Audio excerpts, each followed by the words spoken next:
नमस्कार. मी तुमची लाडकी सुप्रियाताई माझ्या मैथिली टेलर चॅनलमध्ये तुमच्या सगळ्यांचं स्वागत आहे. प्रथम तर सगळ्यांना श्री स्वामी समर्थ, जय जय स्वामी समर्थ. श्री स्वामी समर्थ, जय जय स्वामी समर्थ. श्री स्वामी समर्थ, जय जय स्वामी समर्थ. मंडळींनो, मी आज आहे ना तुमच्याशी एका वेगळ्या विषयावर बोलणार आहे. विषय असा आहे की आपण आत्ता ज्या कलियुगामध्ये जीवन जगत आहे, तर त्या कलियुगामध्ये स्वामी समर्थांच्या भक्तीशिवाय आपल्याला पर्यायच नाही आहे. मी असं का म्हणते, तर त्याच्यामागे खूप मोठं कारण आहे. आपण आज कलियुगात जगत आहोत. कलियुगात जीवन जगणं अत्यंत कठीण आहे. याचं कारण कलियुग म्हणजे पाप, व्याभिचार, भ्रष्टाचार, अत्याचार आणि याचे माहेरघर आहे.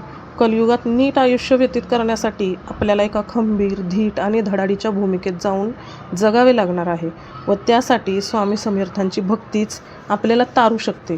हे त्रिवार सत्य आहे. आता हे त्रिवार सत्य का आहे, तर स्वामी दत्त भक्तीचे मुख्य प्रसारक होते.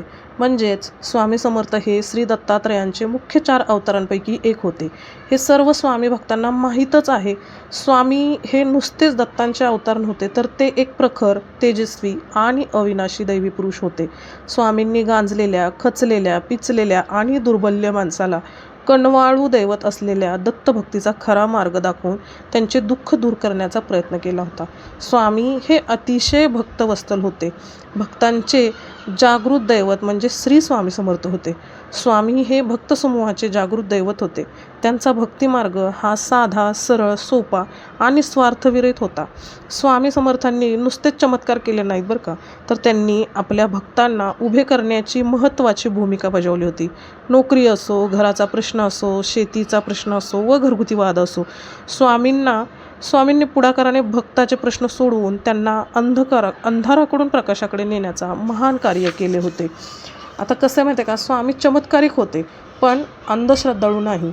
स्वामींचे वर्तन हे चमत्कारिक होते. स्वामींनी भक्त समूहाला दिशादर्शन करण्यासाठी आणि दत्तात्रेयांच्या भक्तीचा प्रसार करण्यासाठी अनेक चमत्कार केले, पण स्वामींच्या भक्तिमार्गात अंधश्रद्धेला अजिबातच थारा नव्हता. त्यांनी भक्तांना अंगाऱ्या धुपाऱ्यापासून दूर ठेवले. हे त्यांच्या भक्तीचे विशेष. स्वामींनी कोणत्या भक्ताकडून काही मागणी केली हे असे अशक्यच होते. त्यांना फक्त खरी भक्ती हवी होती. भक्ताला खर्चात पाडणे त्यांना बिलकुल आवडत नसे. म्हणूनच स्वामींची भक्ती ही आपल्याला तारक आहे.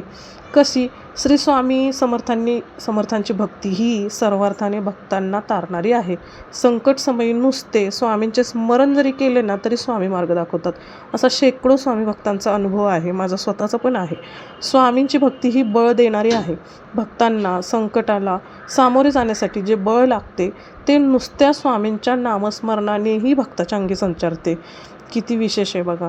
स्वामी समर्थ हे भक्तांच्या हाकेला धावून जाणारे दैवत आहेत. स्वामी हे कडक दत्तावतार असले तरी भक्तांची खरी भक्ती ते जाणतात. त्यामुळेच स्वामी समर्थांच्या भक्तगणांमध्ये प्रतिवर्षी बरीच वाढ होत आहे.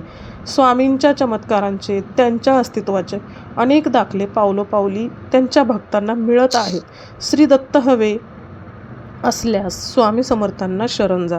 कलियुगात सर्व संकटांना सामोरे जायचे असल्यास स्वामी समर्थांची भक्ती ही अत्यावश्यक आहे. जर आपल्याला श्रीदत्त हवे आहेत तर आपल्याला स्वामी समर्थांना शरण जावे लागणार आणि स्वामी समर्थांना शरण जा. श्री स्वामी समर्थ, सद्गुरू स्वामी समर्थ. कारण स्वामी समर्थांसारखा दुसरा कोणताही गुरु नाही. म्हणून मी तुम्हाला सांगत आहे, कलियुगात स्वामी समर्थांच्या भक्तीशिवाय आपल्याला पर्याय नाही. तुम्हाला स्वामींविषयी अशीच आणखीन माहिती जर पाहिजे असेल तर प्लीज माझ्या चॅनलला सबस्क्राईब करा, लाईक करा, शेअर करा आणि बेल आयकॉनचं बटन दाबा. म्हणजे तुम्हाला समर्थांविषयी पुढील नवनवीन माहिती लगेच मिळेल. थँक्यू. धन्यवाद.